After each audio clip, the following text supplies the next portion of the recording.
કોલકાતાની medical કોલેજમાં થયેલા જઘન્ય અપરાધ અને હોસ્પિટલમાં તોડફોડના વિરોધમાં ઇન્ડિયન મેડિકલ એસોસિએશન એટલે કે IMA શનિવારે દેશભરની તમામ સરકારી અને ખાનગી હોસ્પિટલોમાં 24 કલાકની હડતાલની જાહેરાત કરી હતી, જે અંતર્ગત આજે દેશભરના ડોક્ટરો સવારે 6 વાગ્યાથી રવિવારે સવારે 6 વાગ્યા સુધી 24 કલાક માટે હડતાલ પર ઉતરાશે। હડતાલને ગુજરાતની સરકારી અને ખાનગી હોસ્પિટલોના ડોક્ટરોએ પણ સમર્થન આપ્યું છે, ત્યારે આ જામનગરમાં પણ આ ઘટનાના ઘેરા પ્રત્યાઘાત જોવા મળ્યા છે। જામનગરમાં ગઈકાલે જીજી હોસ્પિટલના 500થી વધુ રેસિડેન્ટ જુનિયર તબીબોની અચોક્કસ મુદતની હડતાલ બાદ ખાનગી હોસ્પિટલો પણ હડતાલમાં જોડાઈ હતી, ત્યારે આજે IMAની દેશવ્યાપી હડતાલના આહવાનને પગલે જામનગર IMA હેઠળની ખાનગી સંસ્થાકીય હોસ્પિટલો હડતાલમાં જોડાઈ છે। જામનગરની 150 જેટલી ખાનગી હોસ્પિટલો તેમજ 500 જેટલા તબીબોએ 24 કલાકની હડતાલ પાડી છે। તબીબો ઇમરજન્સી સેવાઓ સિવાયની તમામ સેવાઓથી અળગા રહેશે। મહત્વનું છે કે પીડિત પરિવારને ન્યાય મળે, આરોપી સામે કડક કાર્યવાહી થાય તેવી તબીબોની સુરક્ષા માંગ સાથે તબીબો હડતાલ પર ઉતર્યા છે। જ્યારે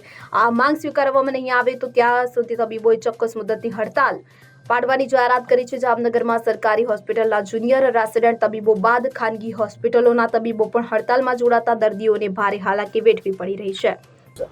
હું ડૉક્ટર અતુલ વેકરિયા, પૂર્વ પ્રમુખ Indian medical association Jamnagar branch અને વર્તમાન પ્રમુખ આઈ એસોસિએશન જામનગર।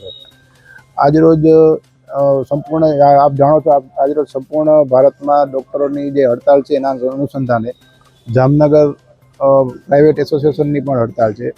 તે હડતાલ શેના માટે છે એ આપને જણાવ્યું તો 9 તારીખે 9 ઓગસ્ટે લેડી ડૉક્ટર ઉપર જે કલકત્તામાં રેપ બાદ એની હત્યા કરવામાં આવેલી છે એને ઝડપી ન્યાય મળે એની સંપૂર્ણ વિધાઉટ નિષ્પક્ષ જે તપાસ થાય એના માટેની આ હડતાલ છે।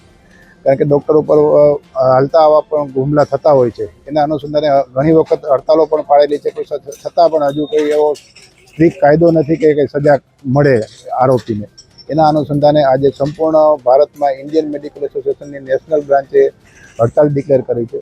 એના અનુસંધાને આજ સવારે 7 વાગ્યાથી એટલે કે શનિવાર 17 તારીખ સવારે 7થી 18 તારીખ રવિવાર સવારે 6 વાગ્યા સુધી સંપૂર્ણ હડતાલ છે। સંપૂર્ણ રૂટીન વર્ક બધું બંધ રાખેલ છે, ઓપરેશન પણ બંધ રાખેલ છે, સિવાય કે જે ડાયર ઇમરજન્સી હશે એના અનુસંધાને મોસ્ટલી તો ગવર્મેન્ટ હોસ્પિટલમાં જ મોકલવામાં આવે છે, જરૂર પડીએ જ પ્રાઇવેટ હોસ્પિટલમાં ઇમરજન્સી સેવાઓ ચાલુ રાખવામાં આવેલ છે। આ આંદોલનને મેડિકલ એસોસિએશન ઉપરાંત ayurvedic association, physiotherapy association, dental association and homeopathy association પણ સંપૂર્ણ ટેકો છે। એના અનુસંધાને આજે બધા ડૉક્ટરો 10:30 વાગે 10-10:30 મેડિકલ કોલેજે ભેગા થવાના છીએ અને ત્યાંથી પ્રાઇવેટ ડૉક્ટરો ઉપરાંત ત્યાંના જુનિયર ડૉક્ટરો એટલે કે રેસિડેન્ટ ડૉક્ટરો મેડિકલ સ્ટુડન્ટને સાથે લઈ અને રેલી કાઢી અને ત્યાં કલેક્ટર સાહેબને આવેદનપત્ર આપવાનું છે અને આપણા MP શ્રી પૂનમબેન માડમને પણ આવેદનપત્ર આપવાનું છે અને એના બાદ સાંજે 7 વાગે મેડિકલ કોલેજથી DKV સર્કલ સુધી કેન્ડલ માર્ચ રેલી કાઢવામાં આવવાની છે। Bureau report CN24 news. હવે જુઓ દેશ દુનિયાની તમામ ખબરો તમારી આંગળીના ટેરવે। ઉઠાવો મોબાઈલ અને Google Play Store પરથી ડાઉનલોડ કરો અમારી CN24 ન્યૂઝ મોબાઈલ એપ।